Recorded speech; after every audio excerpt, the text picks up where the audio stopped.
Hey everyone, so I'm just real quick video on how I maintain my battery in my Jeep Wrangler.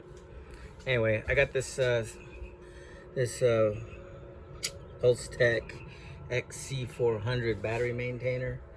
So it comes with this little cable here, and I bought a 2-meter version of it. See that real quick?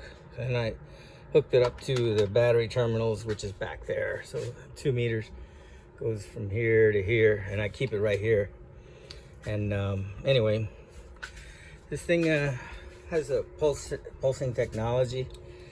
Ever since I switched to this one from my old Harbor Freight, I haven't had a dead battery. The old Harbor Freight's it'll charge it, and then once it gets the top off, that's it, it's dead. But this thing, it charges, and it, according to my brother-in-law, if you run one of these, you'll extend your battery life tremendously. He claims he got 18 years out of a battery, out of a glass mat battery. And anyway, I figured I'd give that a try. I bought this one, and this is kind of easy for me.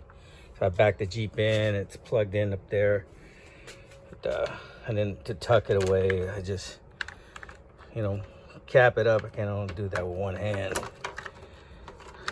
Shove it in there. All right. Boom. And to undo it, to plug it back in. So get it back in there. Get it back out. And plug it back in. And that's it. Really simple. All right. Take care.